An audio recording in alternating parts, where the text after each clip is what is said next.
Nagpanggap siyang isang intern para subukin ang mga empleyado niya.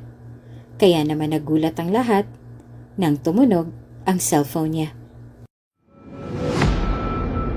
Kung bago ka pa lang sa channel na ito, Ate Jane TV, huwag kalimutang pindutin ang notification bell and subscribe button.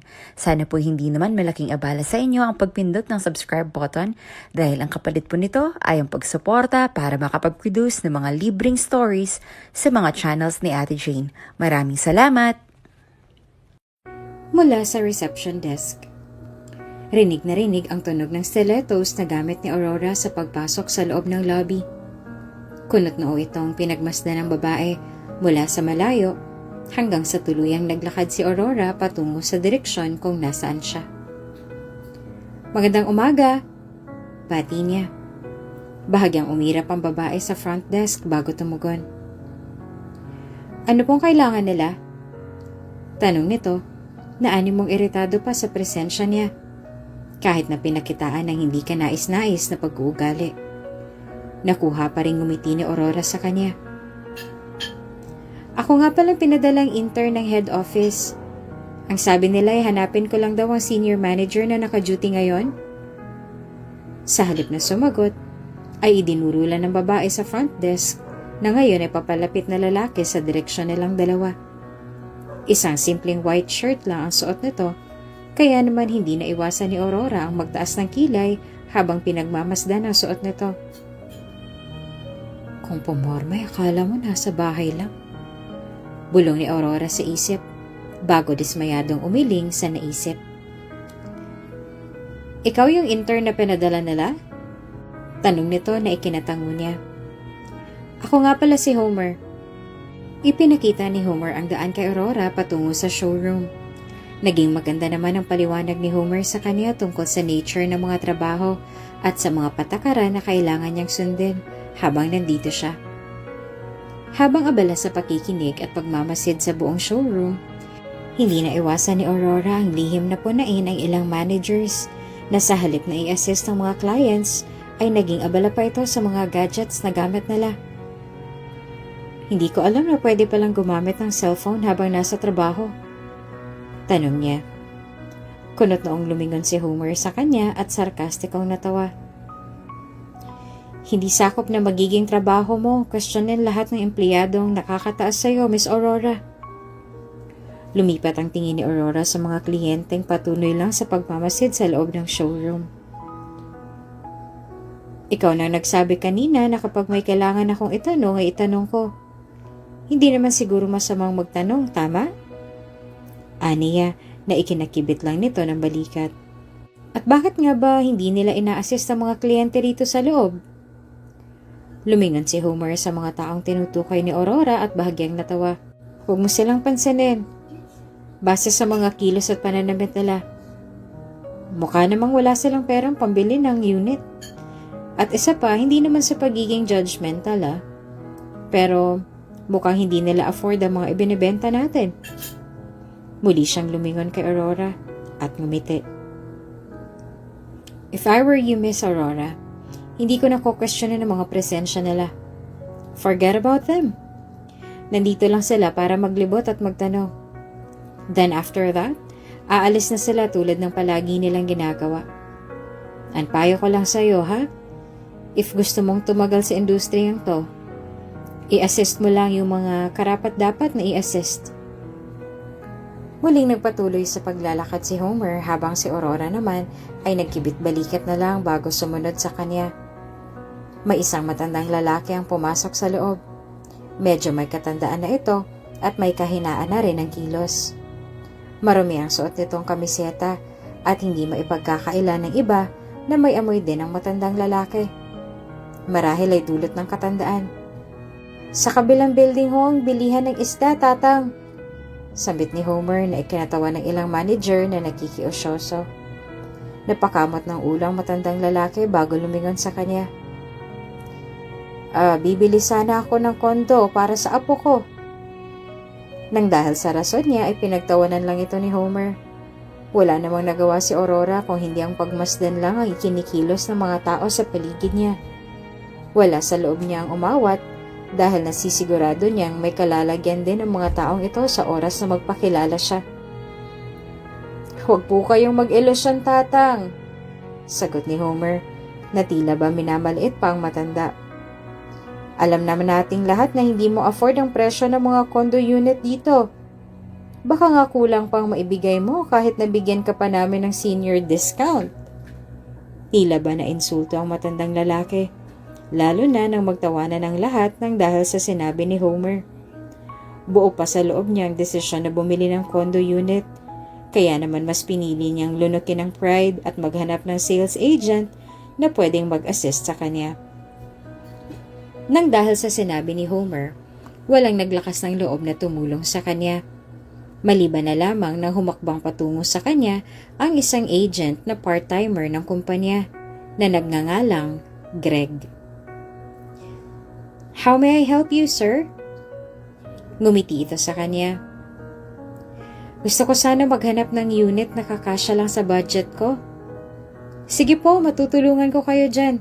Dito po tayo." Habang abala si Greg sa pagbibida sa kliyenteng hawak niya, sinundan sila ni Aurora. Tila ba interesado din ito sa katauhan ni Greg na hindi man lang minaliit ang kliyenteng lumapit sa kanila. Isa ito sa mga ugaling hinahanap ni Aurora sa mga empleyadong hawak niya na tila ba ngayon niya lang din nakita, at sa isang part-timer pa. "Gusto ko sanang bilhan ng condo unit ang apo ko. Ito lang ang kaisa-isang bagay na maireregalo ko sa kanya. Gusto kong bumawi sa lahat ng pagkukulang ko sa kanilang dalawa ng nanay niya. Hindi mo lang alam kung gaano mo ako napasaya, iho." "Ay, walang anuman po, Mr. Gregorio. Gusto ko lang pong makatulong," aniya bago ngumiti sa matanda. "Pwede ko po bang malaman kung ano pong nangyari sa pamilya ng apo mo?" Malungkot na huminga ng malalim ang matanda. "Namatay sa aksidente ang anak ko. Bago pa man nangyari yon na hindi na naging maganda ang samahan nila ng asawa niya. Kaya naman lumaki ang apo ko na hindi man lang ako nakikilala." Bahagyang nalungkot si Greg nang marinig niyang itinugon ng matanda. Nagpatuloy sila sa paglibot sa buong showroom hanggang sa nakapili na si Mr. Gregorio ng isang high-end class na unit para sa apo niya. Nang dahil sa awa, kusang loob na nagtungo si Greg sa information desk upang makausap ang admin sa gusto niyang mangyari. Gusto niyang ihingi ng discount si Mr. Gregorio dahil hindi sapat ang perang ginamit nito na galing pa sa life savings and retirement niya. Ang buong akala niya ay papayagan siya ng admin. Ngunit mukhang nagkamali siya sa inakala niya dahil sa halip na maawa, ay pareho lang sila nitong ipinahiya sa mga taong nakikinig sa usapan nila. Ni hindi nga siya regular na nagpupunta dito? Ni hindi siya nagpupunta dito? Muling sigaw ng admin habang nakaduro sa matandang lalaki. "Hindi ka espesyal, Tatang, para manghingi ng discount. Kaya nga bumababa ang kita ng kumpanya dahil sa mga katulad mong mapanlamang eh." "Grabe naman po kayo." Nanatili lang sa malayo si Aurora habang pinagmamasdan ng gulo sa harap niya. "Kung gusto mong magpakabida, edi sige." Kinuha ng admin ng cellphone niya at pabagsak na inilapag sa dibdib ni Greg. "Ikaw ang tumawag sa CEO. Total bida-bida ka, diba? Eh di ikaw ang tumawag sa kanya. Go!" Para maibsan ang pagkapahiya, kinuha ni Greg ang cellphone na ibinigay niya at idinayal ang cellphone number ng CEO nila. Sunod-sunod na napalingon ang lahat nang marinig nila ang pagtunog ng cellphone ng bagong intern na si Aurora. At nang sagutin niya ito ay halos maubusan ng dugo sa mukha ang lahat ng empleyadong nagpakita ng masamang ugali sa kanya kanina. Nang dahil sa naging revelasyon, nagkaroon ng malawakang pagtanggal sa mga managers at ilang maliliit na posisyon sa kumpanya. Maging ang mga admin na namahiya sa dalawa ay nahatulan ng desisyon ni Aurora. Hindi rin nakatakas sa galit ni Aurora ang receptionist na unang nagpakita ng masamang ugali sa kanya. Ni hindi man lang niya ito pinakitaan ng awa nang lumuhod ito sa harapan niya para humingi ng tawad. Sa kabilang banda ay binigyan naman ni Aurora si Greg ng bonus at incentive nang dahil sa kabutihang ipinakita niya.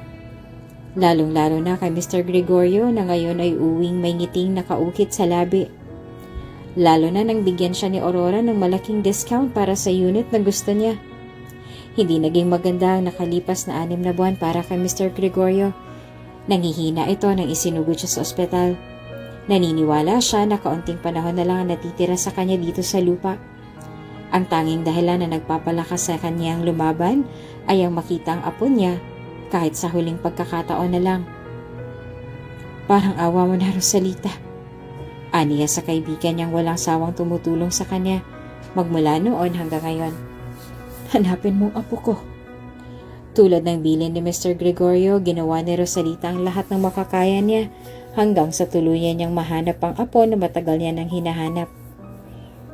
Panay sa pag-ubos si Mr. Gregorio. Nang sandaling kumatok at pumasok sa loob si Rosalita kasamang isang binata sa likuran niya. Nahanap ko na siya, Mr. Gregorio. Ngiti ni Rosalita sa nangihinang matanda. Nakita ko nang nawawala mong apo.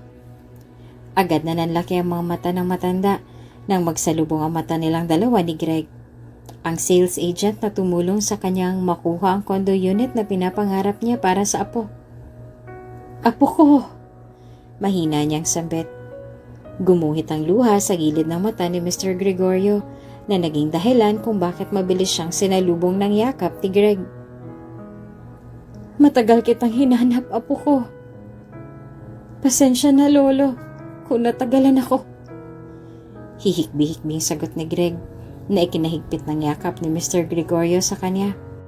Naging mahirap para kay mamang pinagdaanan nilang dalawa ni Papa. Lalo na nung nalaman niyang may ibang babae ito, kahit na nagdadalang tao na siya sa akin. Hindi ko alam, Lo. Wala akong alam sa mga nangyari sa kanila. Sa inyong tatlo.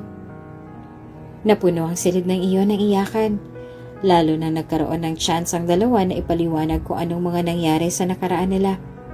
Kahit na medyo nangihina rin, ginawa ni Mr. Gregorio ang lahat ng makakaya niya upang magpalakas at madugtungan pa rin ang buhay niya para mas makasama pa ng mas matagal ang kaisa-isa niyang apo. Hindi naman siya nabigo dahil sa naging maganda rin ang resulta ng diet at exercise na sinusundan nila ng doktor niya. Nakarating sa opisina ko ang nangyari sa'yo ng lolo mo, Greg. Sambit ni Aurora nang magpunta siya sa opisina ni Greg. Ang buong akala ni Greg ay tatanggalin siya sa trabaho ni Aurora, ngunit agad na nanlaki ang mga mata niya nang muli itong magsalita. Actually, bumilib ako sa story ninyong dalawa ng lolo mo. I still remember yung time na you defended him, even though wala kang ideya sa tunay niyang katauhan. Muli niyang pagpuri, na lihim na ikinangiti ni Greg. Sumandal si Aurora sa office chair niya at ngumiti kay Greg. Gusto ko sanang hingi ng permiso mo na ma-feature ang story niyong dalawa ni Mr. Gregorio sa magazine. May kilala akong mga editors na pwedeng makatulong sa atin. Isipin mo na lang ang market na makukuha natin if makaabot sa publiko ang nangyari sa inyong dalawa. Hindi naman po importante sa akin ang market, ma'am. Saad agad ni Greg na ikinatikom ng bibig ni Aurora. Muli itong ngumiti at tumango sa kanya.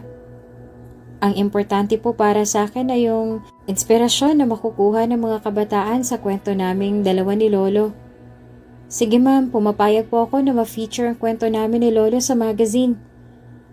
Agad na napapalakpak si Aurora sa sinabi ni Greg. Tulad ng napagkasunduan, feature ang story nilang dalawa sa mga magazines. At iyon ang naging dahilan kung bakit sumibol din ang sales ng company ni Aurora. Congratulations on your promotion, Greg! Muntik nang mapatalon sa gulat si Greg nang nagpaputok ng party poppers ang lahat ng empleyadong naging malapit sa kanya mula noong nag-umpisa siya hanggang ngayon na na-promote siya sa trabaho. Naging maganda ang sales ng kumpanya ni Aurora nang dahil sa story nilang dalawa ni Lolo Gregorio. At hindi niya maipagkakaila ang bagay na iyon. Para kay Aurora, marami siyang nakikitang skills and improvement kay Greg. Kaya naman hindi na siya nagdalawang isip sa desisyon niya na gawing senior manager si Greg ng kumpanya nila. Bihira lang ang mga taong tulad niya na hindi kailanman bumabase sa estado ng buhay ng taong tutulungan niya. At isa lang iyon sa bagay na nagustuhan niya kay Greg. Para kay Greg, hindi nakabase sa ayos ng isang tao ang estado ng buhay nito. Kung sino pa ang taong mukhang walang pera, sila pa ang naghuhumitik ang salapi sa mga petakan nila. At kung sino pa ang mga taong mapagkumbaba at never nang husga sa kapwa nila, sila pa ang inaangat ng Diyos Ama. Kung bago ka pa lang sa channel na ito, Ate Jane TV, huwag kalimutang pindutin ang notification bell and subscribe button. Sana po hindi naman malaking abala sa inyo ang pagpindot ng subscribe button dahil ang kapalit po nito ay ang pagsuporta para makapag-produce ng mga libreng stories sa mga channels ni Ate Jane. Maraming salamat! Nagpanggap siyang isang intern.